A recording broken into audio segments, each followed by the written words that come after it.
bagi saudara-saudariku yang terhubung di wilayah lain ataupun negara lain yang saat ini bergabung bersama kita, baik dari tetangga kita, dari Malaysia, kan? Dari Brunei Darussalam, saya dengar juga ada yang dari bahkan Saudi Arabia, dari Abu Dhabi, dari Taiwan, dari Hong Kong, ya, juga dari belahan negara lain yang sekiranya belum memasuki waktu sholat. Semoga Allah berikan kemantapan dalam persiapan dan kekuatan hati sehingga bisa menunaikan sholat dengan khusyuk sesuai dengan petunjuk Allah dan Rasulnya.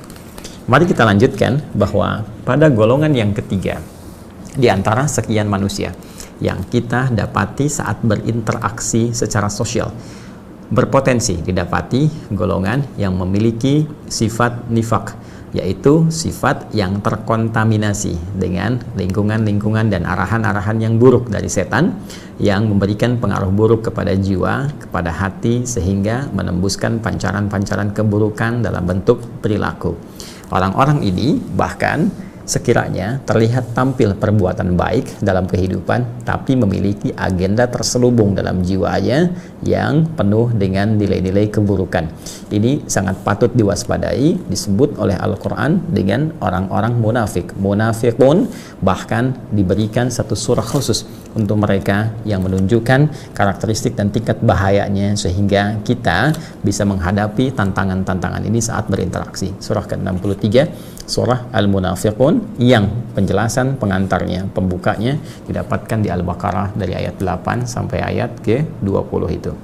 Kita lanjutkan dalam paparan kita tadi bahwa sifat nifak yang menjadikan seseorang dilabeli oleh Allah dengan munafik dan jamaknya munafiqun, pertama bermasalah dari segi keimanannya seperti yang tadi telah saya uraikan menjelang Isya. Wa minan nasi may yaqulu amanna billahi wa bil yawmil akhir wa ma hum bimu'minin. Jadi yang kemudian ditolak oleh Allah Subhanahu wa taala bukan termasuk kalangan insan beriman sejati. Sehingga dengan itu muncul perilaku manipulatif yang menghadirkan sikap yang tidak sama dengan keadaan jiwa, keadaan hatinya. Kemudian yang kedua, kaidah iman itu seringkali ditegaskan dan ditautkan oleh Allah dengan keadaan hati, keadaan jiwa. Karena iman itu persoalan keyakinan. Iman itu kan pernah kita ungkapkan saat mengkaji ayat ketiga di Al-Baqarah itu, ya secara singkat dipahami sebagai keyakinan tanpa ragu. Ya, jadi yakin, jangan pernah ragu. Orangnya disebut mukmin. Jadi mukmin itu yakin, jangan ragu. Kalau Allah memberikan satu pedoman, yakini, kerjakan. Kalau belum paham, iman dulu. Nanti kalau sudah dikerjakan, datang hikmah. Hikmah ini yang akan membimbing kita memahami apa yang telah kita lakukan. Ya, karena bahasa iman itu bahasa hati. Ya, bahasa keyakinan. Tidak melulu harus dipahami oleh akal. Ingat baik-baik. Semua yang melekat pada keadaan manusia itu punya keterbatasan. Baik ya? Mohon maaf, sekali lagi. Semua yang melekat pada manusia punya keterbatasan. Karena dia makhluk, sifat makhluk terbatas. Yang tak punya batas hanya Khaliq, sang pencipta. Karena kita makhluk, karena itu punya keterbatasan. Pendengaran kita punya keterbatasan. Kita hanya bisa mendengar di antara 20 sampai 20 ribu Hz.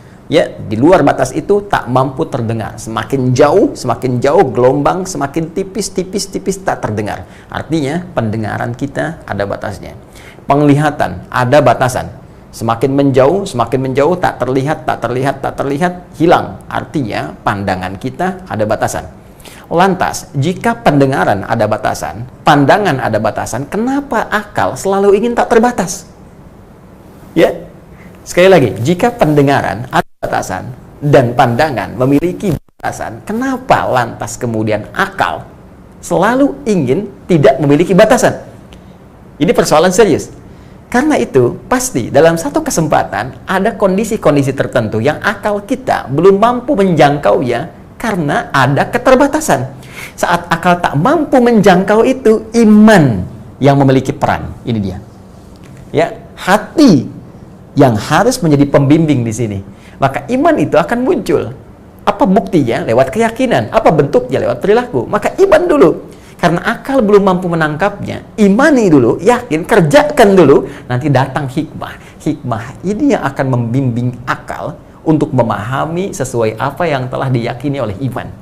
Karena itu, di dalam redaksi Al-Quran, Ada diksi-diksi yang menunjuk bahwa hikmah itu bisa menjadi puncak keilmuan seseorang. Wa may yu'tal hikmata faqad utiya khairan katsira. Sungguh siapa yang telah diberikan hikmah itu telah mendapatkan karunia pengetahuan yang sangat tinggi, pemberian yang sangat dahsyat. Nah, jelas ya? Nah, jadi persoalannya di mana? Di hati.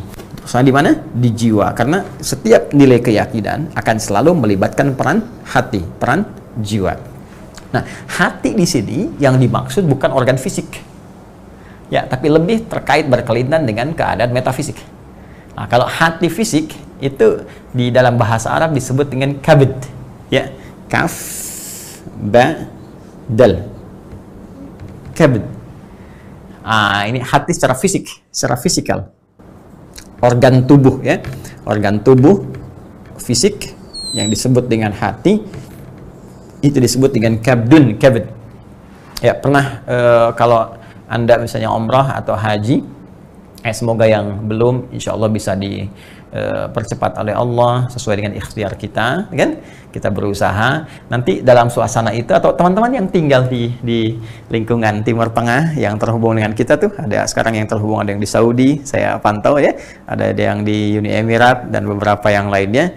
Kan kalau Anda pesan shawarma misalnya, ya, dan kibdah. Ya akhi, kibdah, arghab kibdah. Saya pengen kibdah. Ya abghal kibdah. Saya pengen kibdah. Uridul kibdah. Nah, kibdah itu hati. Ya, jadi shawarma, roti yang dilipat tuh ya, dalamnya untuk hatinya aja. Ya, ada yang ayam, ada yang kambing, ada yang macam-macam. Itu kibdah, itu hati, itu fisikal.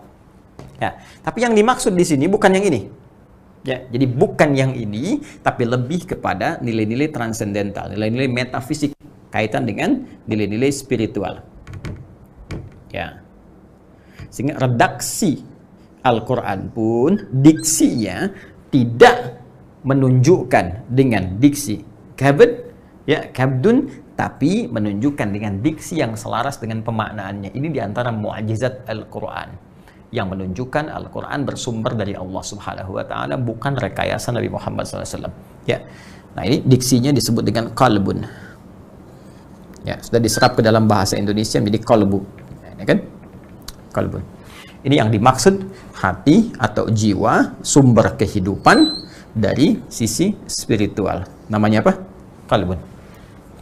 Asalnya, makna qalbun ini asalnya bukan hati. Ya, bukan jiwa. Dari bahasa Arab, qalaba yaqlubu qalban. Ya, sesuatu yang terbolak-balik. Nggak pernah stabil. Ya, terbolak-balik. Sesuatu yang tidak stabil, ya, kadang naik, kadang turun dan seterusnya. Ya, kenapa disebut dengan qalbun? Sesuatu yang bolak-balik, nggak pernah tentram, nggak pernah kondisinya stabil begitu, ya, nggak pernah diam, nggak pernah tetap.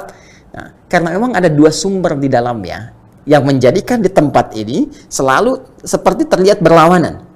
Ya, apa itu? Di dalam qalbun ini, di tempat ini, di qalbun, ada yang disebut dengan nafas namanya. Unsur kehidupan. Nafas ini yang disebut dengan jiwa. Ini agak dalam ya. Jadi mohon butuh fokus ke teman-teman yang sedang chat, yang apa, fokus dulu, simpan dulu chatnya ya. Nanti lihat dulu ke sini supaya benar-benar paham ya. Di dalam qalbun dia ada nafas. Nafsun ya. Ini yang diartikan jiwa nih. Sehingga hati sering disebut dengan jiwa. Ada nafas. Jiwa ini sumber kehidupan. Sumber kehidupan. Mohon izin fokus baik-baik. Ya. Sumber kehidupan. Bahkan diserap ke dalam bahasa Indonesia menjadi nafas. Nafas. Ya, seseorang masih bisa bernafas. Artinya hidup kan? Ya. Ketika dia bergerak, ada tanda-tanda kehidupan dari nafasnya, maka dia masih punya potensi untuk hidup, sumber kehidupan. Sering diartikan dengan jiwa. Nafas. Nafas ini sesungguhnya apa sih hakikatnya? Ya, nafas itu kalau kita gali dalam literasi Al-Quran, kita akan temukan ternyata nafas itu adalah kondisi saat menyatunya roh dengan fisik. Jadi ketika roh mulai ditiupkan pada fisik seorang hamba yang telah berusia setidaknya 4 bulan dalam kandungan ibundanya.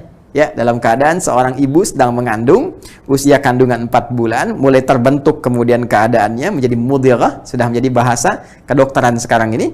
Ya, saya pernah sampaikan, teman-teman masih ingat nih, hadis yang paling gampang di Al-Arba'in. Ya, Al-Imam An-Nawawi punya kitab Al-Arba'in, 42 hadis. Lihat di hadis yang keempat. Ya, an Abi Abdurrahman Abdullah bin Mas'udin radhiyallahu taala anhu. Ya, qala Rasulullah sallallahu alaihi wasallam wa huwa shadiqul masduq. Inna ahadakum yujma'u fi batni ummihi 40 yawman nutfah thumma yakunu mithla dhalika 'alaqah thumma yakunu mithla dhalika mudghah thumma yursalu ilaihi al-malak ya fayanfukhu fihi ruh wa yu'maru bi katbi 40. Ya, dari Abdullah bin Mas'ud radhiyallahu taala anhu, beliau menyampaikan Rasulullah SAW pernah bersabda, sedangkan beliau orang yang selalu benar dan dibenarkan oleh orang lain. Ini yang tidak mudah. Ya, benar dan dibenarkan. Ada orang benar, orang lain menolak. Ini orang yang benar dan dibenarkan. Bukan hanya oleh kawan, lawannya pun mengakuinya. Hanya karena perkara-perkara tertentu, ya khawatir hilang pengaruh, khawatir hilang kedudukan, khawatir macam-macam sehingga menolak. Padahal mereka sendiri membenarkannya. Jelas ya? Nanti kisahnya lain dalam aspek sejarah. Apa yang disampaikan Rasulullah SAW? Setiap Anda, anak cucu Adam, akan melalui proses penciptaan, terbentuk dalam perut ibundanya saat ia mengandung. 40 hari pertama masih berbentuk pancaran spermatozoa bergabung dengan ovum, berproses. 40 hari kedua berbentuk zigot, mulai menempel di dinding rahim. Kemudian 40 hari yang ketiga mulai bentuk mudghah. Ya, sekerat daging mulai ada bentuknya. Nah, ini sudah jadi istilah kedokteran ya, sekarang ini mudghah ya. 40 hari ketiga 120 hari usia 4 bulan paling gampangnya. Ya, dalam 4 bulan ini kemudian diutus malaikat tsumma yursalu ilaihil malak ya, dan diperintahkan dia untuk meniupkan roh dengan izin Allah. Fayanfukhu fihi roh. Jadi ketika roh itu ditiupkan, menyatu dengan fisik jasad, jadi usia 4 bulan. Jadi 4 bulan di kandungan ibunda itu sudah ada rohnya. Ya, bahkan nanti sudah mulai ada komitmen dengan Allah Subhanahu wa taala, diisyaratkan di Quran surah ke-7 Al-A'raf ayat 172. Wa idz akhadha rabbuka min bani adama min zuhurihim dzurriyyatahum wa ashhadahum ala anfusihim alastu bi rabbikum qalu bala syahidna. Ya, ini poinnya. Jadi nanti dalam setiap anak cucu Adam diambil komitmen perjanjian dengan Allah untuk mengimani Allah, bersyahadat. Ya kan? Meyakini Allah sebagai Rabb yang layak untuk dipertuhankan, satu-satunya yang harus disembah. Dan semua bersyahadat. Hanya nanti ketika dia terlahir dalam keadaan fitrah, kullu mauludin yuladu 'alal fitrah, cuma lingkungan yang merubah dia menjauh dari Allah. Fa abawahu yuhawidanihi aw yunassiranihi aw yumajjisanihi. Poinnya kembali ke awal, ketika ditiupkan roh ini, roh mulai menyatu dengan fisik. Ketika roh menyatu dengan fisik, maka jadilah kemudian roh itu menjadi nafas namanya, sumber kehidupan. Karena kalau sudah masuk roh, ya hidup dia. Maka jadilah roh itu sumber kehidupan, disebut dengan nafas. Itu yang disebut redaksi di Quran surah ke-91 itu. Ya, di ayat yang ke-7 itu. Wa nafsi wa ma sawwaha. Wa nafsi wa ma sawwaha. Dan ketika nafas mulai terbentuk, artinya roh mulai masuk kepada fisiknya, sudah mulai punya dia sumber kehidupan. Sudah jadi nafas dia. Dan sempurnalah penciptaan manusia itu. Dalam konteks jadi hidup dia. Jadi di sini ingin ditegaskan seseorang bernama manusia, ya manusia. Kalau kita gali dulu, ya anatomi hidup manusia bukan fisiknya. Ya. Jadi terbentuk fisiknya dulu, fisik secara sempurna. Quran surah ke-15 ayat ke-28, wa idz qala rabbuka lil malaikati inni khaliqum basyara min salsalin min hama'in masdun. Teruskan ayatnya, fa idza sawaituhu. Maka jika aku telah sempurnakan ya bentuk fisiknya, jadi sawwa, fa idza sawaituhu. Quran surah 15 ayat 28 sampai 29, teruskan bahkan ke 30-nya. Ya, fa idza sawaituhu. Maka jika aku telah sempurnakan, sawwa yusawi. Ya, sawaituhu. Sawaituhu. Ah, ini sawwa. Yusawi sawaituhu. Maka jika aku telah sempurnakan keadaan fisiknya, wa nafakhtu fihi min ruhi. Nah, kemudian setelah itu ditiupkan roh. Ya, ditiupkan roh dengan izin Allah Subhanahu wa taala, sumbernya dari Allah ditiupkan, maka rohnya mulai masuk, roh. Nah, maka manusia disebut manusia itu kalau ada tampilan fisiknya plus rohnya, dan nanti diutamakan dengan akal yang mengikat antara hubungan roh dengan fisik. Di sini ada akal. Ini yang membedakan manusia dengan binatang nanti, ya. Dia punya akal. Jadi seorang disebut manusia kalau ada fisiknya, rohnya, dan akalnya. Nanti fungsi akal dilatih lewat pendidikan, fungsi roh dilatih lewat ibadah, fungsi fisik dilatih, dikuatkan lewat makanan. Ya, yang masuk ke dalam tubuh kita. Makanya semua punya nutrisinya masing-masing. Ya, teruskan. Nah, fokus. Mohon maaf. Nah, jadi kalau hilang misalnya rohnya, tinggal fisik dengan akalnya, ya, dan ini nggak ada karena ini unsur kehidupan, maka meninggal seseorang. Kalau rohnya sudah tidak ada, makanya sering orang katakan kan, orang meninggal dicabut rohnya, gitu kan? Sehingga hilang nafasnya, maka selesai kehidupannya. Kalau tidak ada akalnya, nggak berfungsi, roh dengan fisik, maka di sini lemah dia, ya. Bahkan ada hewan nanti ya, bukan tidak akal, tidak ada. Kalau hewan tidak ada akal sama sekali. Jadi kalau akalnya hilang, cuma ada roh dengan fisik, ini binatang. Ya beda kalau manusia ada akalnya. Apakah berfungsi atau belum berfungsi, itu bergantung kepada apa yang diberikan bekal kepadanya. Baik. Kalau hilang fisiknya, roh dengan akal saja, itu gentayangan namanya.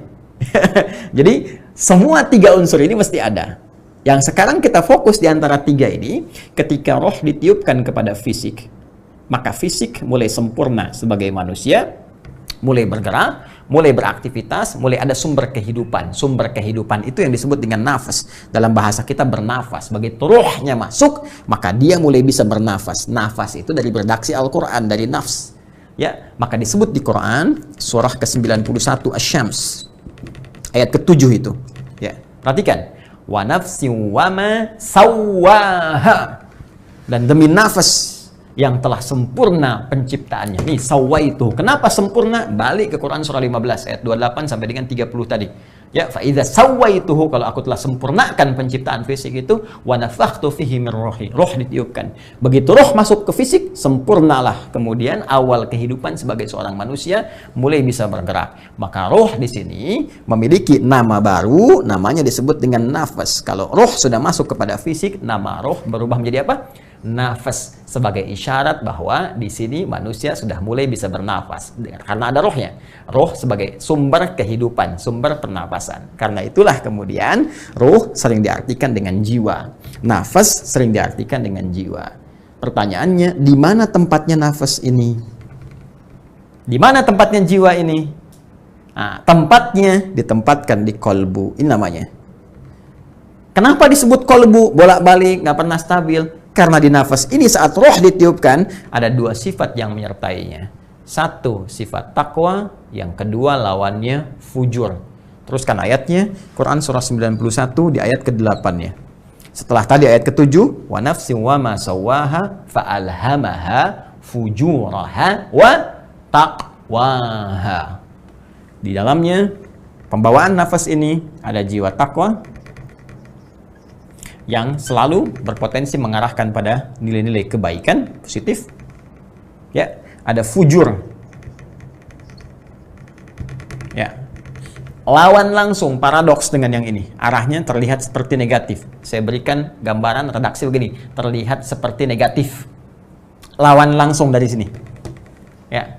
Jadi kalau di takwa itu kumpulan semua nilai-nilai kebaikan. Ya. Misal turunan dari takwa ada jujur, ya kan? Ada sabar, ada dermawan, ya, dan seterusnya. Maka di sini di fujur ada lawannya langsung. Kalau jujur berarti di fujur itu ada dusta, kan? Sabar, di sini ada marah yang tidak terkontrol misalnya. Dermawan, di sini ada rendah hati, berarti di sini sombong, ya, dan seterusnya. Ini lawan langsung. Jadi kalau di sini ada tenang, di sini ada gelisah.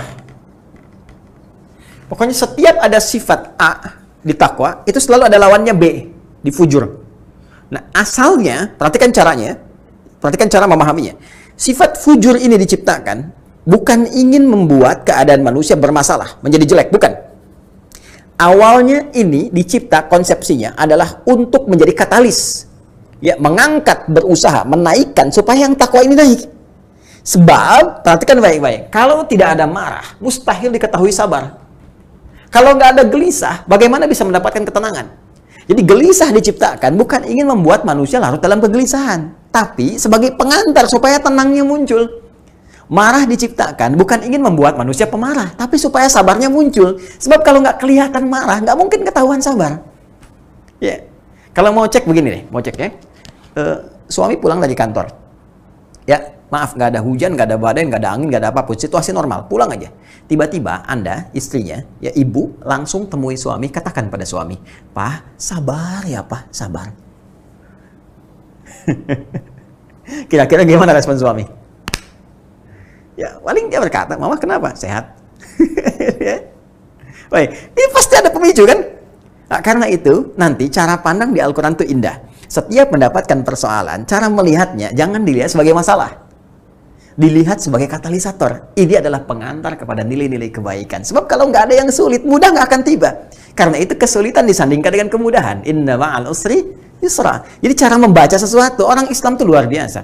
Apalagi orang beriman. Orang beriman itu mengagumkan. Ajaban li amrin mu'min. Ya, kata Nabi itu orang beriman tuh kalau benar imannya begitu mengagumkan. Karena semua keadaannya itu baik semuanya. Ya, ketika dia dihadapkan pada kesenangan, dia bersyukur. Ketika dihadapkan pada masalah-masalah, dia bersabar. Ya, sabar itu diantara pemaknaannya adalah cara pandang melihat persoalan sebagai jembatan menuju solusi nilai-nilai kebaikan. Itu poinnya. Nah, sekarang balik supaya tidak terlampau jauh ya.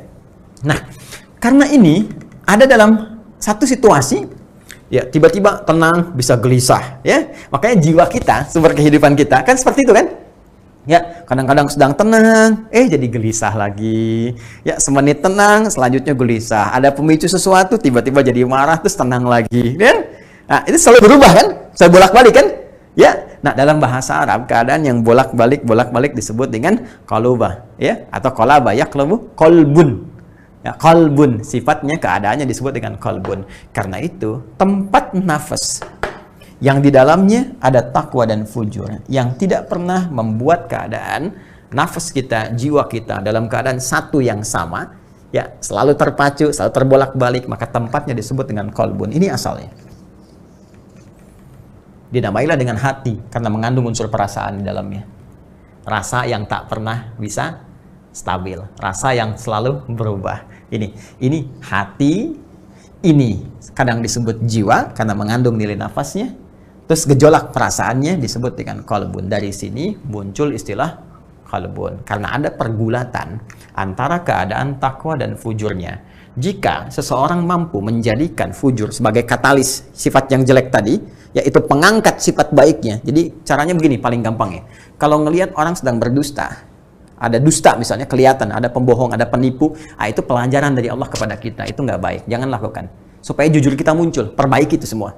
Karena itu dalam sistem kehidupan, ya dibuat kemudian sistem untuk mengentaskan nilai-nilai buruk itu. Ya ada ketertiban, keamanan di masyarakat misalnya, ya kan? Ada kemudian kenyamanan, ketentraman. Begitu ada yang kurang baik di sekolah, diperbaiki. Dalam kehidupan pun demikian. Apa hikmahnya? Supaya kita belajar. Nah, begitu ada yang korupsi, ditampilkan, nampak, kelihatan oleh kita. Pelajaran pertama yang paling penting apa? Supaya mengangkat nilai potensi takwa kebaikan kita, jangan lakukan seperti itu. Saat bersamaan kita doakan supaya dia pun berubah, maka mendapatkan perubahan-perubahan, ditata lagi. Ya masuk pesantren misalnya, ya pesantren suka miskin, pesantren macam-macam, ya dan sebagainya supaya bisa berubah kembali, lebih baik lagi. Itu asalnya.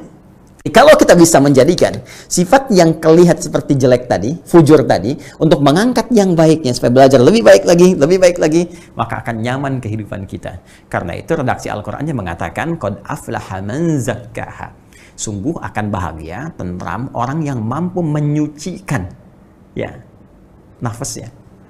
Nyuci itu apa? Nyuci itu kan bukan buang bendanya. Ya.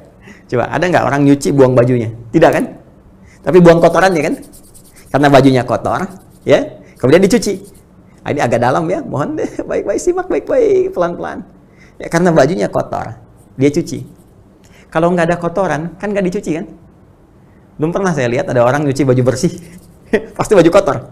Dan yang dicuci bukan membuang pakaiannya, membuang kotorannya. Ya. Setelah kotorannya hilang, bersih kan? Maka bajunya bisa digunakan kembali setelah diproses, dijemur, setrika dan sebagainya. Nah, sekarang perhatikan baik-baik. Artinya mencuci itu, ya kan?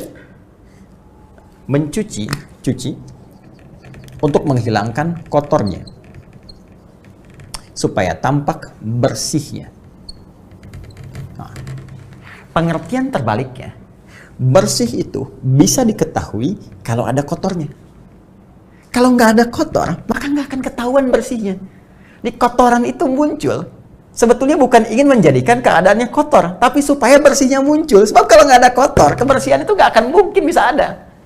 Ya, justru dengan kotoran itu, bersih itu terjadi. Ikhtiar itu muncul, amalan itu terjadi. Pun demikian dalam kehidupan kita, makanya indah bahasa Al-Quran itu. Qad aflaha man zakkaha. Kita itu bukan ingin menghilangkan sifat fujurnya, bukan. Tapi ingin belajar supaya yang potensi-potensi jelek dalam hidup bisa dibasuh. Jadi dimunculkan sifat fujur, dimunculkan ini marah, dusta, sombong. Ini kan sifat, bukan ingin supaya kita menjadi sombong, bukan. Tapi supaya belajar, lawannya supaya muncul, ini kelihatan. Sebab kalau kotor nggak ada, bersih nggak akan muncul, tindakan nggak akan ada. Karena itu sifat-sifat ini ya diciptakan ini untuk melatih supaya yang baiknya muncul. Jadi kalau Anda melihat orang sedang sombong, nah ini pelajaran. Oh ini nggak bagus, kita mesti baik. Dan doakan orang itu supaya jadi baik. Itu poinnya. Karena ini terus bergelut di dalam jiwa kita, tidak pernah stabil, maka tempatnya disebut dengan qalbun. Kalau kita bisa mengendalikan sifat yang fujur ini, dikendalikan. Tekan, tekan, tekan, tekan, takwanya naik. Maka jadilah pribadi yang paling mulia. Tenang hidupnya, aflah. Ya, aflaha yuflihu, orangnya disebut muflih.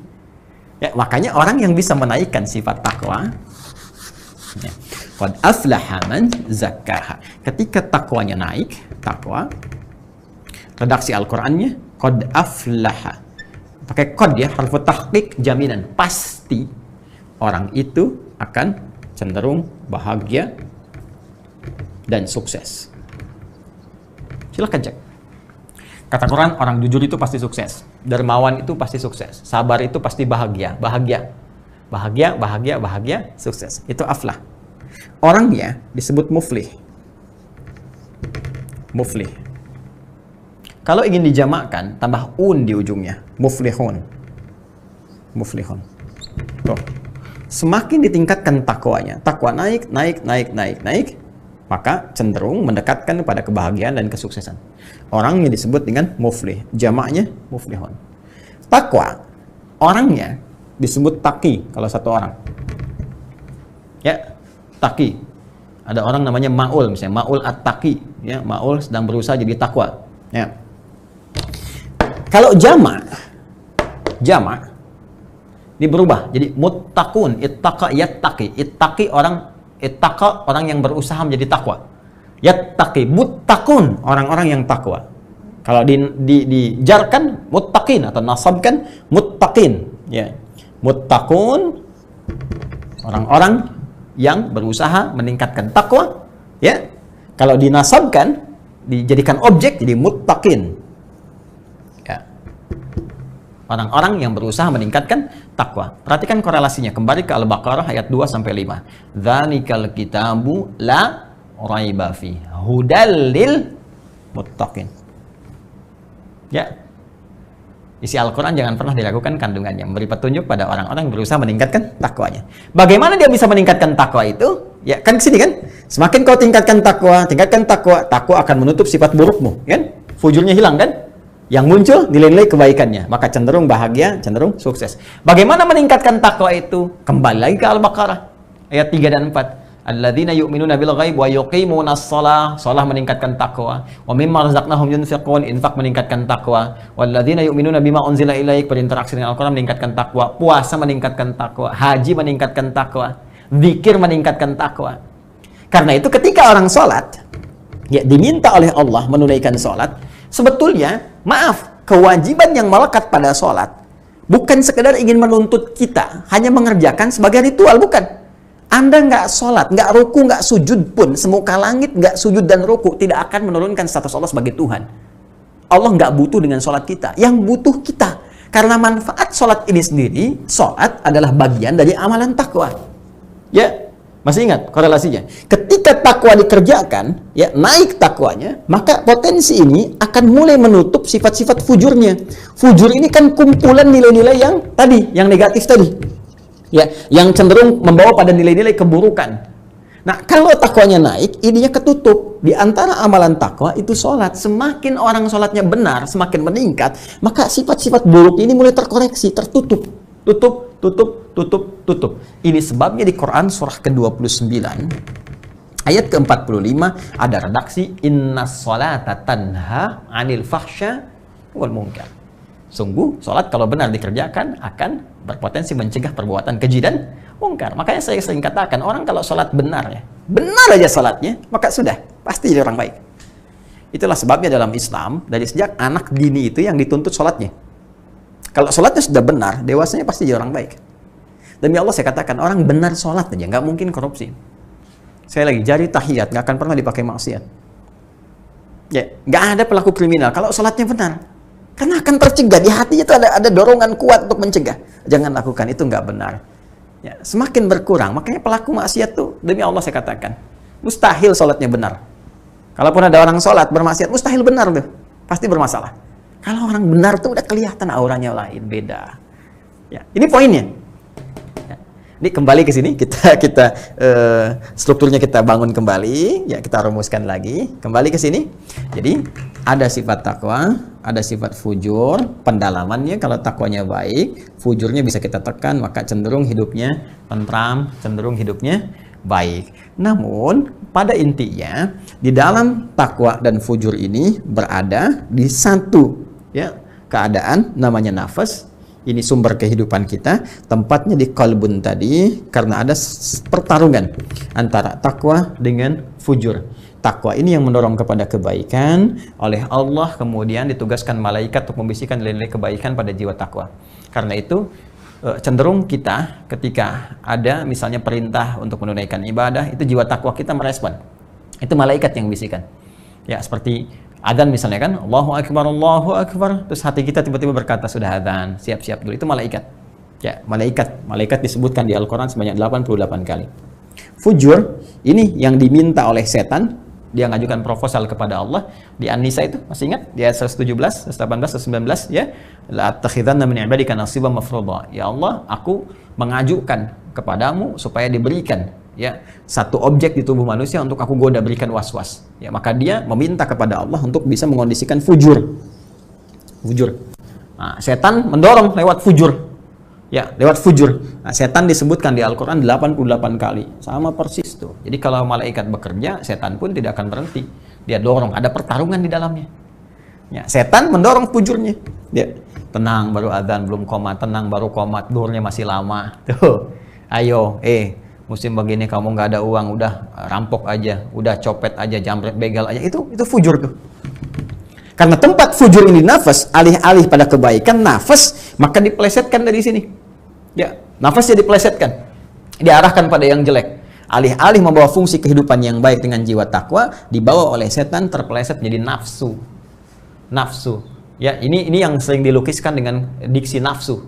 Ya, maka di sini ada redaksi di Quran pula, jika orang dikuasai nafasnya oleh setan dan dominan jiwa fujurnya, maka nafas ini akan cenderung mengarahkan pada nilai keburukan.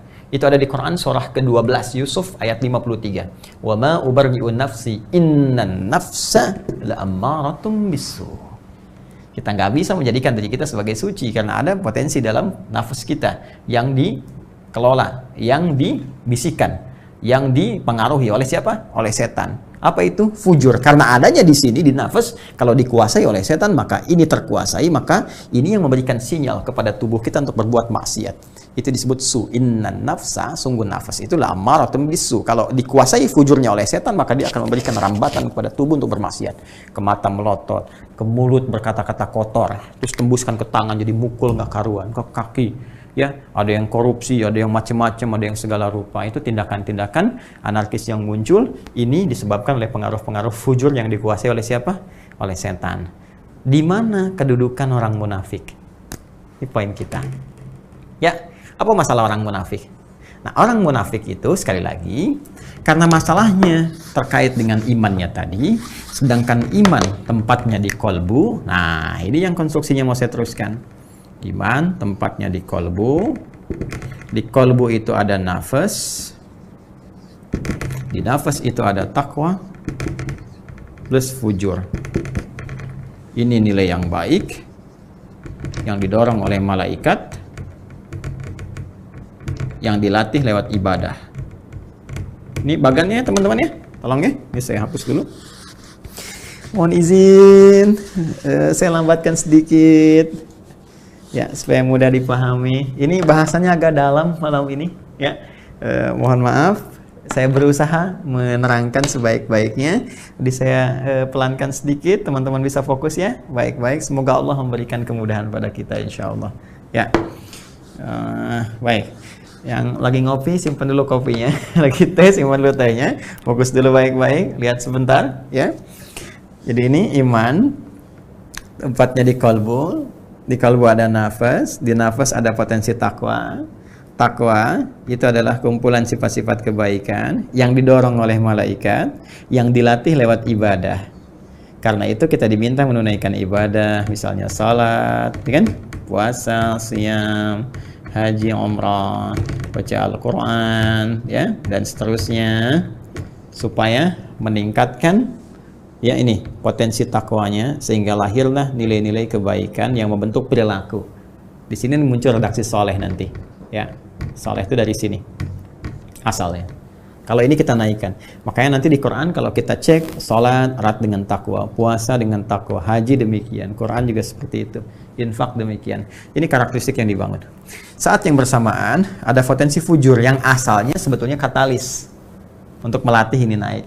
Hanya setan di sini mengajukan proposal kepada Allah supaya dia diberikan kewenangan untuk memberikan was-was, bisikan. Jadi was-was itu sifatnya bukan paksaan. Ingat, ajakan aja. Ajakan yang halus tapi dalam, nggak kerasa gitu, kayak air tuh. Tiba-tiba ke karpet merembes basah aja. Ya, ini ajakan ya, yang sifatnya halus tapi dalam. Ya, sehingga disebut godaan lah, ya. Orang kan kalau menggoda ke hatinya kan? Ya kan? Nggak ada godaan ke fisiknya, goda itu ke hatinya. Jadi seorang ketika menggoda dengan kata-katanya tembus ke jiwanya kan? Ya kan? Ya, terdengar lewat telinga, tembus kepada hati, sehingga memunculkan perasaan. Dari situ menghadirkan getaran, dari getaran menghadirkan putusan. Putusan itu bisa positif, bisa negatif. Maaf yang belum menikah, mohon dipahami dengan perasaan yang baik. Nah, ini fokus di sini. Nah, ini setan menghadirkan was-was. Alladzi yuwaswisu fi sudurin nas. Was-was. Nah, was-was saya tegaskan sebentar. Ini sifatnya tidak memaksa, tapi mengajak. Ingat baik-baik. Karena dia mengajak, maka kita bisa menolak. Karena nggak maksa. Jadi setan itu tidak punya kewenangan memaksa. Makanya bodoh kalau ada orang ngikutin setan, karena setannya nggak maksa. Ya, karena itu ada yang menarik ketika nanti di hari kiamat, setannya berkata ketika dia banyak dihujat tuh, gara-gara kamu nih begini, kata dia, saya nggak maksa, kamu aja yang ngikutin saya kan nggak maksa, kenapa kalian ikut?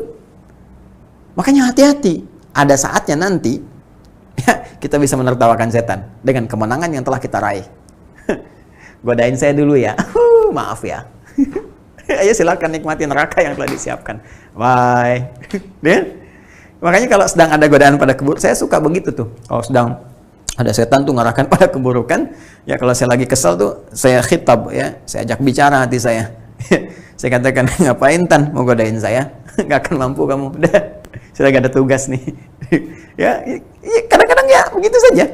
Aja bicara hati kita, istafti qalbak, tanyakan pada hatimu, tanyakan pada jiwamu. Kalau kita bersih, insya Allah Allah berikan dorongan. Ya, Allah itu akan berikan perlindungan kepada kita. Setan itu nggak punya kuasa pada orang yang imannya benar. Kalau hatinya baik, setan nggak punya kuasa. Tapi kalau kita lemah, dia masuk nih. Halus tuh. Makanya ada bahasa halusinasi. Ya, terpedaya oleh keadaan-keadaan yang buruk. Setan. Ya, lihat sini. Ya, sekarang dibuang tuh menjadi halu, gitu kan? Itu asalnya halusinasi. Fokus ini. Ini dikuasai oleh setan. Kemudian didorong ya, didorong oleh setan. Di sini disebutkan 88 kali, sini disebutkan 88 kali. Sifat-sifatnya kontradiktif dengan yang ini. Kalau ini baik, ini terlihat tidak baik. Ya, jelas? Baik, turunannya ya sifat-sifat jelek. Tindakan-tindakan buruk, sumbernya dua. Satu fakhsya, cuma dua. Kemudian mungkar. Ya, ini yang dikondisikan dari syahwat, ini yang dikondisikan dari nafsu perut dan akal. Ini yang dikelola. Ya sudah sering saya sampaikan, sehingga nanti manfaat-manfaat ibadah ini menekan ini. Jadi kalau ibadah ini benar, ininya akan ditekan, paksa ditekan, mungkar ditekan. Jelas ya? Nah, naik ke sini teman-teman sekalian. Ini kalau dominan menguasai ini, Jadi kalau orang nggak pernah sholat, meninggalkan puasa, ya kan, nggak pernah mau baca Al-Quran dan sebagainya, maka ini akan naik dominan. Ya, melahirkan tindakan-tindakan yang salah. Di sini soleh, di sini salah. Dorongannya buruk, disebut su. Inna nafsa la'ammaratun bis-su. Su. Perbuatannya disebut sayyi, jamaahnya disebut dengan sayyiat. Innamat taubatu lil ladzina ya'maluna su'a bi jahalatin tsumma yatubuna min qarib. Quran surah keempat di ayat yang ke-17. Ayat 18-nya walaysat taubatu lil ladzina ya'maluna sayyiat. Keburukan-keburukan. Su, sayyi, sayyiat. Nah, sekarang fokus. Jadi kalau seorang berbuat salah, ini ya, berbuat satu yang buruk, maka nanti ini ada noda nih di hatinya, pusat spiritualnya, kolbunya. Dia mulai tertutup. Naktah sauda di hadis Muslim.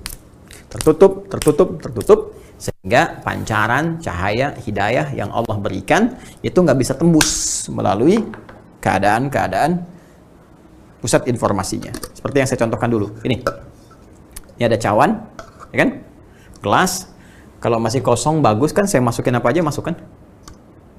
Tapi kalau sudah mulai bermaksiat, nah, berbuat satu yang keliru, melanggar ketentuan Allah, fasak, menyimpang, orangnya fasik, ya, maka mulai ada titik kotor, kotor, kotor, kotor sampai menutup begini.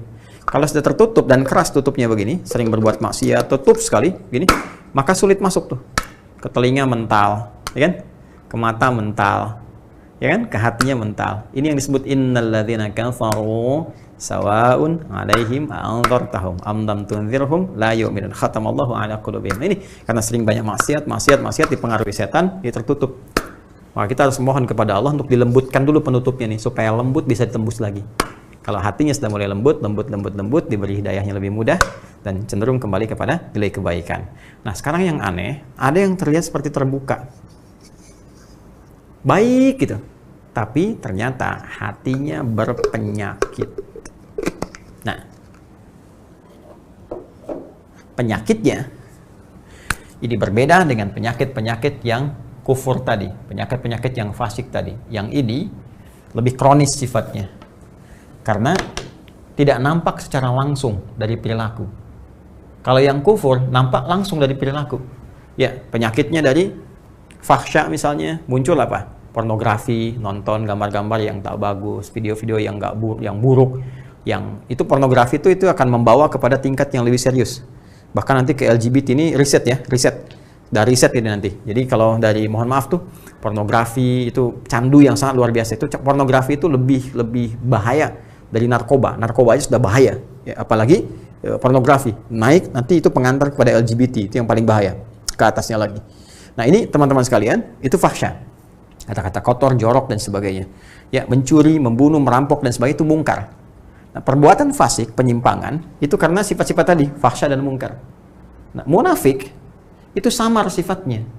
Ya, kalau fahsya dan mungkar, itu membentuk perilaku. Orang maling kan mencuri, kelihatan perilakunya ada. Tapi kalau munafik itu, perilakunya kayak baik, sikapnya baik.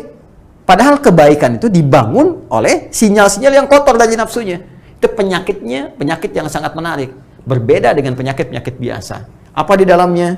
Seperti riya misalnya, hasad misalnya, ya hiqad misalnya, dengki, dendam, riya, sum'ah dan sebagainya. Ini penyakit-penyakit seperti ini. Berbeda dengan penyakit yang ini. Nah, riya, ingin kelihatan pamer, ya, ingin kelihatan dermawan. Dermawannya bagus tuh, dermawan bagus, ya, bagus dermawannya. Cuma ingin kelihatan dermawan, jadi nggak bagus. Jujur bagus, ingin nampak seperti orang jujur, jadi nggak bagus. Sabar bagus, ya, tapi ingin kelihatan oleh orang seperti orang sabar, itu nggak bagus, ya kan? Ya, bersikap baik pada orang karena hartanya itu bagus, karena jabatannya bagus, hormat pada mereka. Tapi kehormatan yang diisi oleh perasaan iri hati itu nggak bagus. Hormat, ya, maaf. Ya, di wajahnya ada senyuman, Masya Allah Pak, Bapak itu luar biasa, bisa punya jabatan seperti sekarang. Cuma di hatinya, mudah-mudahan Bapak besok kehilangan jabatan. Itu hasad. Keinginan meruntuhkan kenikmatan diperoleh orang lain. Itu hikad. Tuh, ini bahaya. Itu yang disebut dengan sifat-sifat ini melahirkan sifat nifak yang membentuk munafik. Tipikal golongan ketiga. Jadi orang munafik itu sama-sama yang ingin saya sampaikan punya penyakit di hatinya, punya penyakit di kolbunya. Ya, penyakit yang melahirkan dampak kepada fisik disebut daun. Penyakit yang melahirkan dampak kepada jiwa, sumbernya dari kolbun disebut maradun. Jadi orang yang sedang riya itu maradun, orang yang sedang hasad itu kena penyakitnya maradun, orang yang hikd, dengki, ya, dendam itu maradun, ada penyakit di kolbun. Kalau satu orang, kalau banyak orang, ya, maka jamak bentuknya dari kolbun jadi kulubun, ya, di kulubnya ada apa? Ada maradun.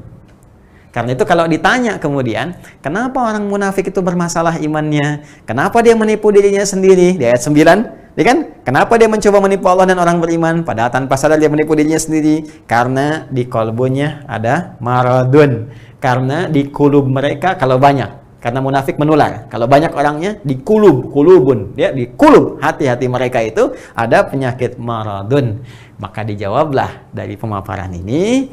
Turunlah kemudian, perhatikan, ya, pernyataan tegas dari Allah Subhanahu wa taala yang mendasari pemaparan yang telah diuraikan tadi, ayat 10. Fi qulubihim marad. Nah, jadi ini saya balik nih. Biasanya saya terangkan ayatnya dulu kan, baru kita turunkan. Nah, ini karena ayatnya sudah kita ulas 8 dengan 9, maka saya turunkan dulu korelasi paparannya, baru saya naikkan ke ayat. Karena itu pemahaman kita bisa lebih kuat. Fi qulubihim, fi qulubihim maradun. Ini fi qulubihim marad. Ya, kita i'rab dulu ya. Kita i'rab dulu nih. I'rab adalah perubahan-perubahan harakat yang dengan itu melahirkan keluasan makna dan kedalaman pengetahuan. Perhatikan baik-baik. Ikuti dulu ya, ikuti dulu. Fi harfu jarrin, ya. Mabniun ala sukuni fi la mahalla lahu min al-i'rab. Ya kan? Fi ini huruf jar yang menjadikan kalimat setelahnya berharakat kasrah, ya. Karena itu kita lihat walaupun jamak ini tetap harakat akhirnya ini kasrah. Karena ini nyambung, ya. Ini dhamir nanti ya, kata ganti. Asalnya dari sini. Ini kan kulub, asalnya kulub begini. Jamak dari kata kolbun, kan? Plus hum, ya kan? Jelas ya? Ini kata ganti. Ini karena ada fi, harakatnya di kasrah. Kulubi. Jelas ya? Baik. Perhatikan baik-baik. Fi ini huruf jar menjadikan kalimat setelahnya ujungnya harakatnya di kasrah. Jadi kalau ada fi, ujung-ujung harakat setelahnya itu kasrah. Ya, min ila an ala fi rubba ba kaf lam, ya. Min ila an ala fi ya, rubba ba kaf lam. Masjid, al masjid. Al masjidu. Ada fi. Fil masjidi. Ya, jelas ya? Al baitu ada fi fil baiti. Fi di dalam, di kan? Di dalam. Fi aina anta, di mana kamu? Ya, ana fil masjid, saya di dalam masjid. Ana fil bait, saya di dalam rumah. Jelas ya? Gampang bahasa Arab kan? Mudah ya? Iya, anak kecil di Arab ya. Itu lancar bahasa Arab saking gampangnya. Lihat sini. Fi qulubi. Qulubi ismun majrurun bi fi. Wa alamatu jarrihi kasratun zahiratun fi akhirih. Wa tanwinu mahdhufun ya liittisalihi bi dhamir ini ya muttasil. Hum. Ini isim majrur, hilang tanwinnya karena bersambung dengan kata ganti. Nah, yang mau saya katakan wasyibul jumlah ini teman-teman sekalian, gabungan antara fi dengan qulub itu di posisi i'rabnya, ya, di gramatikal bahasa Arab kedudukannya itu disebut khabar muqaddam. Khabar muqaddam. Ikutin dulu ya. Ikutin dulu. Jadi nggak usah fokus ke istilah, yang penting paham aja dulu ya. Ini butuh spesialisasi, nanti kalau teman-teman berminat silahkan ikut di kajian bahasa Arab, dalami, baru insya Allah paham ya. Seperti pernah saya uraikan, khabar itu kan ini informasi yang ingin ditekankan, menjelaskan keadaan sesuatu. Yang dijelaskannya disebut mubtada namanya. Nah, asalnya itu biasanya objeknya dulu atau subjek yang ingin dijelaskan disebutkan dulu, disebut mubtada, begini, mubtada. Baru khabar plus khabar. Ini normalnya begini, mubtada dulu baru khabar. Al-masjidu kabiran. Masjid itu besar. Masjidnya dulu mubtada, khabar baru informasinya. Nah, dalam ilmu balaghah, kalau kita ingin menguatkan, menekankan sesuatu, mana yang ingin kita tekankan? Apakah masjidnya, mubtadanya, atau kabir, besarnya? Kita ingin menekankan besarnya masjid itu, atau masjidnya? Kalau kita ingin menekankannya, maka yang ingin kita tekankan dahulukan. Ya, dalam urutannya. Kalau kita ingin menekankan informasinya, maka dahulukan informasinya sebelum mubtadanya. Maka komposisinya menjadi begini. Khabar, ini didahulukan. Dalam bahasa Arab didahulukan disebut muqaddam namanya. Ya, plus mubtada. Kalau kita ingin menerangkan ini sebagai sesuatu yang sangat ditekankan. Yang paling menarik di ayat ke-10 ini, yang Allah tekankannya tuh yang ini, khabarnya. Untuk menjawab pertanyaan di ayat 8-9 tadi, ketika Anda bertanya, kenapa sih orang munafik ini imannya bermasalah? Ya, masalahnya apanya sebetulnya? Kan kelihatannya seperti orang baik. Di mana letak masalah di imannya? Maka Allah tekankan, hei, masalahnya di hatinya itu loh ada persoalan. Di jiwanya ada masalah besar di hatinya yang nggak sama seperti orang normal. Ini orang nggak normal, kelihatan baik tapi hatinya berpenyakit, kan? Ini yang ingin ditekankan. Di persoalan utama orang munafik itu ada pada jiwanya. Ini kembali ke sini tadi ini. Ini yang sedang dikuasai oleh setan dengan penguasaan yang sangat dahsyat sehingga nggak nampak seperti orang-orang fasik, nggak kelihatan seperti orang kafir yang menutup diri, yang jelas perilakunya. Ya, jelas nih, arahnya jelas. Ini samar kelihatannya. Kenapa? Karena ada bahaya di sini nih. Dan bahayanya apa? Jenisnya. Anda bertanya lagi, apa ya Allah jenisnya apa? Bahayanya apa? Penyakitnya bagaimana? Marad nih. Fi qulubihim marad. Nah, ini ada penyakit-penyakit samar yang nggak nampak secara langsung, nggak kelihatan. Ya, nggak kelihatan, tapi lewat perilaku itu bisa terdeteksi. Nanti yang bisa melihatnya adalah nilai-nilai keikhlasan. Benar nggak nih? Saya mau menyumbang Pak untuk renovasi masjid, kelihatannya di sini ada renovasi. Oh iya Pak, Masya Allah, Alhamdulillah, sampai sini masih bagus. Berapa Pak kebutuhannya? 5 miliar, nggak usah. Biar Pak, nggak usah buka sumbangan, biar saya aja yang nyumbang. Kan? Sampai sini masih bagus. Benar Pak, iya nggak apa-apa.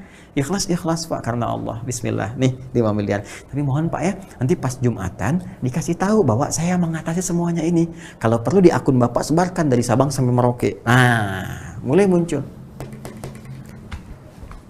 Jelas ya? Nah, ini hal-hal demikian. Nanti kalau ini dikuasai terus, dipelihara terus, maka mulai nanti muncul tindakan-tindakan anarkis dalam kehidupan. Terbawa nanti. Mula-mula nggak enak fisik. Ini penyakit munafik ini berbahaya.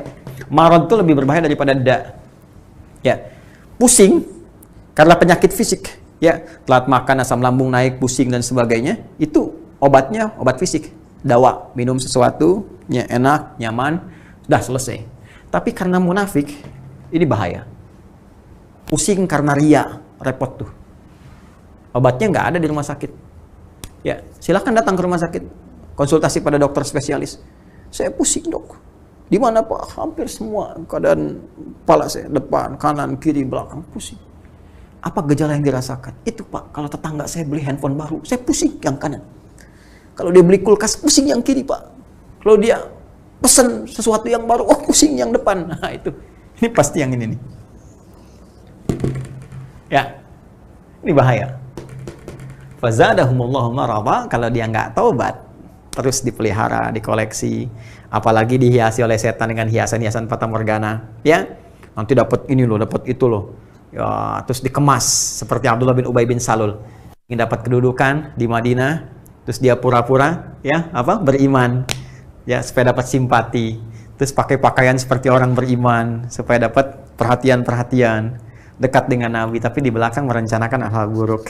Ya, anti terhadap Nabi, ya, mau bahkan mengeksekusi Nabi, bikin tempat makar kepada Nabi dan sebagainya. Masjid Dirar itu kan, dan seterusnya. Sampai wafat dalam keadaan yang mengenaskan. Itu hidupnya kolokan, ya kan? Hidupnya sangat mengecewakan, bikin susah, tapi matinya begitu kolokan. Nanti itu ada kisah yang baru, yang lain. Dan itu kan sifat yang menular terus, tanpa batasan. Waktu, dimensi, dan sebagainya. Terus naik dia. Makanya kalau ditemukan lagi kekinian misalnya, nah itu hati-hati. Ya, ini saya sampaikan sekali lagi untuk kehati-hatian ya. bukan menghukumi satu dua pihak. Hati-hati cara membacanya jangan salah. Kalau salah baca berarti Anda pun sedang dikuasai oleh setan. Cepat ya. Dan saya berdoa mudah-mudahan Allah membersihkan hati kita. Awas, hati-hati. Ya kalau ada kedudukan, ya, harta, benda dan lain sebagainya, kalau ada sinyal-sinyal seperti itu, maka setan sedang mulai masuk. Sekali lagi saya sering katakan, ini musim-musim pilkada, kalau nanti ada bisikan-bisikan nih, wilayah pemilihnya banyak Islamnya nih, kamu pakai kerudung aja, untuk menampakkan aja kamu dekat dengan mereka. Kalau perempuan, kamu pakai peci deh, kalau bisa pakai jubah, datang ke pesantren begini, kamu untuk nampakkan aja, supaya kamu dapat pemilihnya. Itu hati-hati setan tuh. Katakan pada jiwa Anda, kamu jangan main-main dengan setan. Bilang aja, kamu set, jangan main-main, kamu ingin men-set saya. Jangan main-main dengan setan, gitu kan? Kalau saya mau muslim, saya jadi muslim yang sesungguhnya. Saya pakai peci beneran. Bahkan ini menjadi momentum saya untuk bertobat kepada Allah. Kalau saya dipilih, saya akan jadi pemimpin yang benar. Ya, saya akan dipilih pejabat yang benar. Jadi muslim yang benar. Nah itu. Ya. Pun demikian, hati-hati kalau sedang bermasalah. Ya, nggak pernah bersentuhan dengan jilbab, nggak pernah bersentuhan dengan peci, dengan tasbih, tiba-tiba tertangkap di persidangan, bawa tasbih, bawa peci, bawa ini. Kalau motivasinya bagus, jalan untuk bertobat, baik. Tapi kalau dorongannya udah untuk menarik perhatian hakim, juri, supaya ada kasihan, unsur kesolehan, pakai aja ini. Itu pun dikuasai oleh ini, kalau tidak ada perubahan yang berarti. Ya, ingat saya menyampaikan, ya sebagai gambaran objektif, karena dari dulu ada seperti ini. Kalau muncul lagi sekarang, berarti kita bisa hindari. Ingat ya, kita tidak menghukumi satu atau dua pihak, tapi pelajaran kita bersikap objektif untuk melihat dan mengoreksi diri. Kalau ingin berubah, alhamdulillah. Kalau tidak, itu pilihan, tidak pernah ada paksaan. Ya, ini cara membacanya. Ya, jadi ya kalau marah itu pilihan, nggak apa-apa. Tapi kan kita bisa mengoreksi diri. Ya, tapi buzzer harus mengerti. Insya Allah kalau buzzer rajin ikut pengajian saya, insya Allah jadi soleh. Ya, dan saya juga mendoakan mudah-mudahan jadi berubah, gitu kan, menjadi lebih baik. Tapi alhamdulillah kalau ini jadi ladang untuk sesuatu yang menghasilkan, ya, dan saya berdoa untuk berubah, karena dari situ pun nggak akan bermanfaat, nggak berkah gitu, ya lebih baik berubah jadi lebih baik. Dan biasanya habis ini nih di YouTube kita jadi bermasalah nih, tiba-tiba ada gangguan, terus viewernya jadi 0 gitu kan. Saya nggak ada masalah, karena itu saya sembunyikan subscribernya. Jadi saya nggak ada subscriber pun nggak apa-apa, karena tugasnya berdakwah. Ya, yang penting kita diridhoi oleh Allah Subhanahu Wa Taala. Jadi Anda capek-capek sendiri kalau ganggu saluran saya di sini, ya, karena nggak akan berpengaruh kepada saya. Ya, karena itu lebih baik berubah. Alhamdulillah kalau masih ditugaskan di saluran saya, alhamdulillah ya. Itu lebih bagus. Jadi lebih bagus dengar kajian terus, saya doain lagi. Pekan ini saya doakan belum berubah, ya nggak apa-apa. Pekan depan lagi saya doakan belum berubah, nggak apa-apa. Tapi kalau udah setahun Anda ikut saya nggak berubah juga, saya perlu berapa pekan lagi saya doakan Anda. Ya, ayo kita berubah. Anda punya hak untuk jadi baik. Kita semua punya hak untuk jadi baik. Ya, jadi ayo kita berubah dan kita merubah tampilan sehingga menjadi manusia yang istimewa. Gak usah saling berselisih, gak usah saling mencela, yang penting kita berubah dalam tatanan yang lebih baik. Jadi sampai sini paham ya? Di penyakit orang munafik yang paling utama ada pada kolbunnya, kolbun bawaan kemudian ditarik pada nafasnya, nafas mengarahkan petunjuk pada fujurnya, fujur memberikan respon pada perilakunya sehingga muncul perbuatan sayyiat yang memberikan dampak-dampak kotor dalam kehidupan. Nah, yang jadi persoalan, karena ini tidak konsisten, ya, antara hati tadi, nafas, kolbu dengan tindakannya, berarti ada dusta kan? Ya kan? Nggak sama kan? Nah, dalam bahasa Arab, dusta itu kadzaba yakdzib. Orangnya disebut dengan kadzib. Ya. Kalau berkali-kali berdusta, itu ditasydidkan, tad'if, kadzaba yukadzibu. Yaitu berkali-kali. Ya. Kalau dia terus berkali-kali begitu, maka ini membawa dampak pada kehidupannya, ke fisiknya. Jadi persoalan, sehingga membentuk karakter. Ya, itu sesuatu yang terus-terus dilakukan, itu bisa merubah image, membentuk karakter. Ya, karena itu sekarang ada istilah propaganda. Propaganda itu merubah mindset. Jadi di antara caranya terus dihembuskan. Di sesuatu yang dihembuskan terus-menerus menjadi pembenaran. Kesalahan yang terus diperdengarkan. Salah. Jadi benar orang akhirnya. Menjadikannya benar. Ya, makanya ini media juga hati-hati nih. Ya, menampilkan hal yang jelek-jelek terus jadi kebiasaan, hanya dianggap biasa. Ya, saya sekaligus koreksi ya, mohon izin nih teman-teman di media ini, coba yang jelek-jelek itu jangan diteatrikalkan gitu. Ya, mohon maaf nih, kadang-kadang pencurian didemonstrasikan. Jadi pelajaran buat yang lain. Ya, terus beritanya yang jelek-jelek, adegan-adegan tertentu yang seharusnya jadi khusus dipublikasikan. Ya, bagi yang melihat yang positif itu bagus gitu kan. Tapi ada hal-hal lain yang kadang-kadang masyarakat awam jadi melihat yang terdorong pada niat buruk jadi punya celah. Oh, gini caranya. Oh, gini seperti ini. Sekarang ada tutorialnya gitu. Jadi persoalan. Apalagi kalau terus-teruskan. Terus-teruskan. Ya, dari asalnya cuma ajakan-ajakan, ya. Kemudian juga asalnya penguasaan terhadap sesuatu, lama-lama dia merubah cara berpikir. Ya, ini yang kemudian kita mesti belajar dengan baik sehingga bisa menghindari segala potensi-potensi buruk dalam kehidupan. Nah, ini orang yang terbiasa mengaktifkan sinyal jeleknya yang tadi, ya riyaknya, hasad, gak senang orang begini, ingin tampil kelihatan seperti baik padahal buruk motivasinya, pengaruhnya banyak. Nanti kita akan pelajari. Nah, itu keterusan. Sehingga nggak konsisten, dia membohongi diri sendiri, membohongi hatinya, membohongi jiwanya. Itu kadzdzaba yukadzibu. Kalau jadi karakter, jadi kadzdzaba lagi. Ya, yakdzibu. Ya, yakdzibu itu tunggal. Jamaknya yakdzibun. Ya, latihannya yukadzibun. Kalau terus-terusan begitu, maka berlaku hukum. Apa hukumnya? Saya berikan satu ilustrasi sederhana. Di sekolah, ada peraturan begini. Orang yang merokok, maka akan diberi peringatan oleh kepala sekolah. Sepakat. Begitu masuk sekolah itu, semua sepakat mengikuti tata tertib itu. Merokok pertama, peringatan. Merokok kedua, ya, SP2, peringatan yang kedua. Yang ketiga, diberi stempel, dicap. Ya, udah. Anda ini sudah banyak pelanggarannya, di stempel di sini, keluar dari sini. Ya, kalau mau masuk, perbaiki diri. Gak boleh merokok lagi. Jelas? Nah, tiba-tiba ada orang yang merokok murid, berlaku stempel pertama. Ya, kedua, sampai 3 kali, dia keluar dari situ, karena bertambah terus keadaannya. Baik, pertanyaannya, yang salah kepala sekolah, atau anak yang merokok tadi? Anaknya kan, bukan kepala sekolahnya. Karena kepala sekolah menetapkan aturan yang sudah disepakati. Anak merokok, keluar dari sini. Ya kan? Kalau Anda ingin balik lagi, saya buka. Anda boleh taubat. Ya, kembali itu taubat namanya. Saya buka pintunya, tinggalkan rokoknya. Silahkan, masih baik kan kepala sekolahnya? Dan Allah Maha Baik. Membuka semua peluang pintu untuk kembali. Tapi Allah pun dengan sifat adilnya membuat aturan. Kalau ada orang begini bertambah penyakitnya, maka hukum ditetapkan, distempel dia. Ya kan? Tapi tetap dibuka peluang untuk balik. Karena itu ada redaksi, perhatikan. Fi qulubihim maradun fazadahumullahu marada. Maka bertambahlah, Allah menetapkan bertambah tuh penyakitnya, nambah. Kenapa bertambah itu? Bukan karena Allah menginginkan bertambah. Bima kanu yakdzibun. Karena itu baknya sebabnya. Bima sebabnya kanu yakdzibun, mereka sendiri terus berbuat begitu. Dikasih peluang tobat gak mau balik. Ya, dikasih peluang kembali gak mau. Jadi bukan Allah gak memberi hidayah, dikasih gak mau, itu masalahnya. Karena itu di riwayat Qalun dan Warsh dari Imam Nafi' itu dibaca yukadzibun di ujungnya riwayat itu. Jadi ada 2 riwayat, bisa yakdzibun, bisa yukadzibun. Ya, kalau kita hafaz dari Asim kita baca fi qulubihim marad fazadahumullahu marada. Ya, walahum adzabun alimun bima kanu yakdzibun. Di Qalun pakai yukadzibun. Fi qulubihim marad fazadahumullahu marada. Walahum adzabun alimun bima kanu yukadzibun. Ya? Di Warsh juga demikian. Fi qulubihim maradun fazadahumullahu marada. Walahum adzabun alimun bima kanu yukadzibun. Walahum adzabun alimun bima kanu yukadzibun. Yukadzibun terus-terusan. Ya, karena terus ya terperdaya, terus ngikutin bisikan setan, terus dipertahankan riyanya, dengkinya, sum'ahnya, nggak mau berubah. Habis itu dimakan dari yang haram lagi, wah udah deh, terkontaminasi, kumpul semuanya. Ya, kumpul keburukannya, nyatu jadi satu.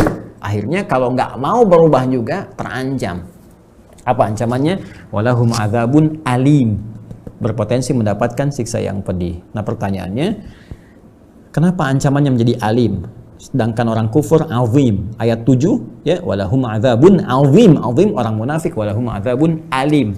Apa perbedaan antara alim dengan azim? Seperti apa bentuknya, bagaimana ancaman dahsyatnya, jenisnya seperti apa?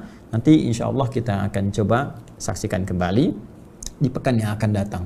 Ya, kita akan gali lagi. Hari ini cukup kita ketahui tentang dasar-dasar penyakitnya. gambaran-gambarannya. Kemudian setelah itu kita mesti belajar bahwa kalau itu terus diikuti, ada inkonsistensi antara perilaku dengan jiwa, akan membentuk penyakit yang sangat berbahaya. Itu harus diatasi. Kalau tidak, ada ancaman yang sangat dahsyat. Ancamannya bahkan lebih daripada orang kufur, orang-orang fasik, yang dengan standar kefasikan saja sudah dahsyat ancamannya, apalagi dengan standar sifat nifak yang menjadikan seorang menjadi munafik. Seperti apa ancamannya, seperti apa hukuman siksaannya kalau benar tidak mau tobat dia, kita akan saksikan di pertemuan berikutnya, sekaligus melanjutkan bagaimana cara mengatasi dan mengetahui gejala-gejalanya. Ya, mendeteksi diri itu sedang ada riya seperti apa? Mendeteksi diri itu sedang ada hasad, iri seperti apa? Sehingga dengan itu kita bisa padamkan apinya, kita bisa tepikan was-wasnya sebelum itu berubah menjadi karakter dan membentuk menjadi perilaku dalam kehidupan. Itu yang bisa kita jauhi.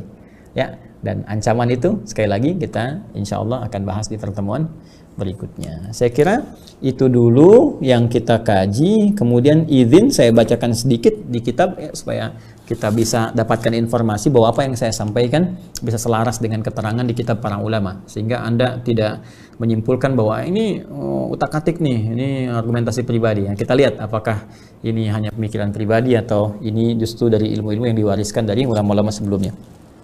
Bismillahirrahmanirrahim. Kita masih di Tafsir Al-Quranul Azim karya Imam Ibnu Katsir rahimahullah. Nanti kita bandingkan juga dengan tafsir yang lain.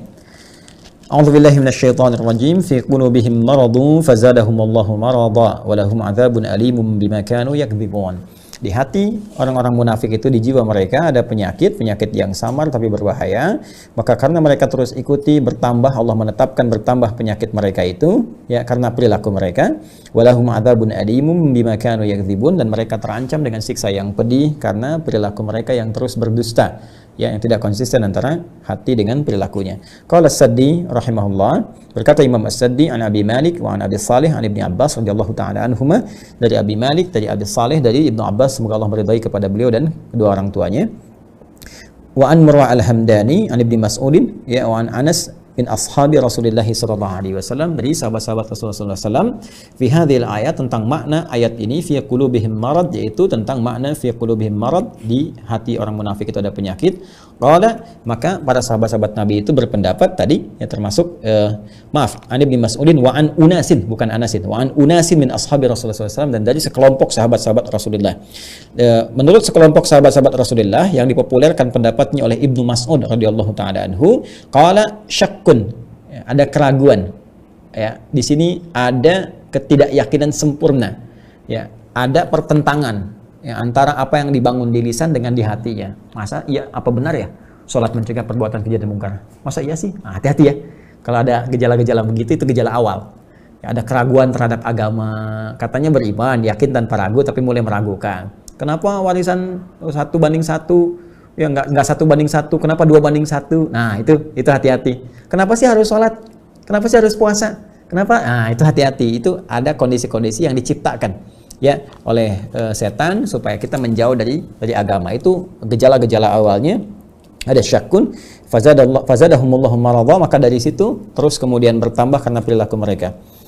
Qala syakkan wa qala Ibnu Ishaq ya an Muhammad ibni Abi Muhammad an Ikrimah an Sa'id bin Jabir an Ibni Abbas radhiyallahu taala anhuma fi qulubihim marad, yani qala syakkan, wa kadzalika qala Mujahid wa Ikrimah wal Hasan al-Basri wa Abu al-Aliyah wa Rabi' ibni Anas wa Qatadah wa an Ikrimah wa Tawus fi qulubihim marad, yani ar-riya.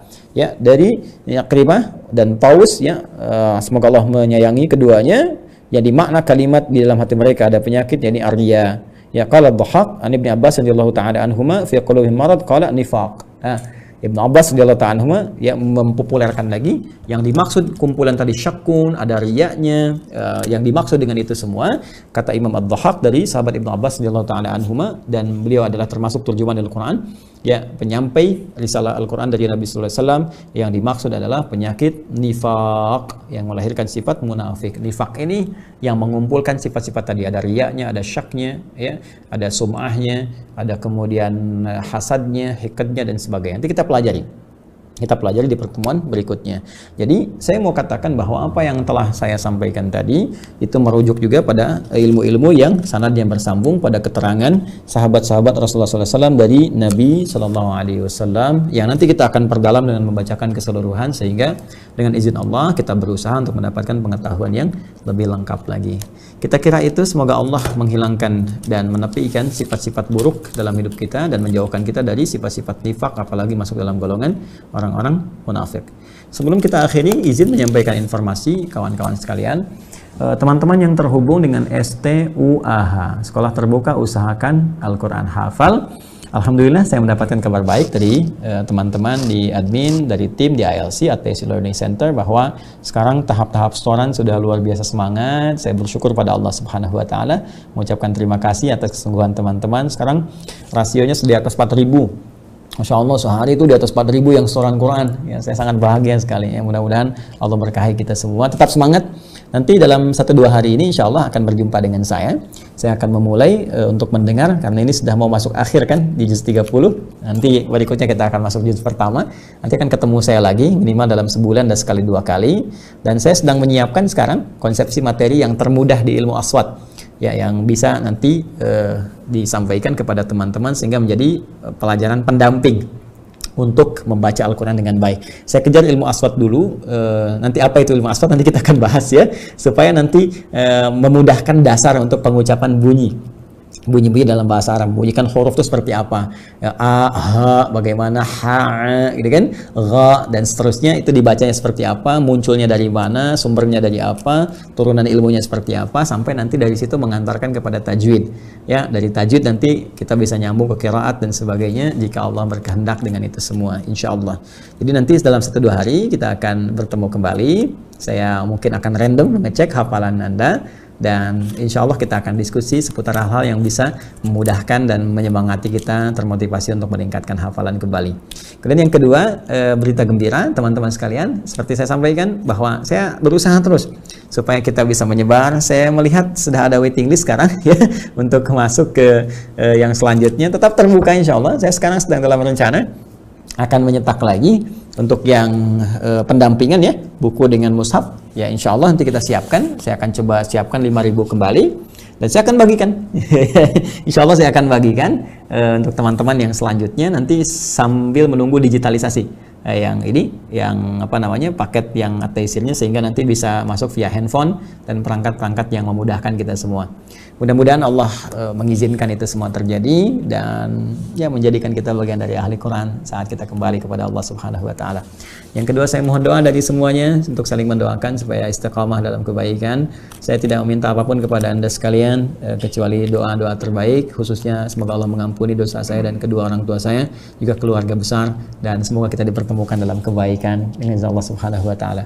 Terima kasih saya sampaikan. Mohon maaf atas segala khilaf, dan sekali lagi semoga semuanya sehat, baik-baik dalam ridha Allah Subhanahu wa taala. Allahumma taqabbal minna innaka antas samiul alim wa tub alaina innaka antat tawwabur rahim. Allahumma ij'alna min ahli al-Qur'an waj'al al-Qur'ana sahiban lana fid dunya wa syafi'an lana fil akhirati ya arhamar rahimin. Rabbana atina fid dunya hasanah wa fil akhirati hasanah wa qina adzaban nar. Bi fadlika subhana rabbika rabbil izzati amma yasifun wa salamun alal mursalin wa akhiru da'wana alhamdulillah.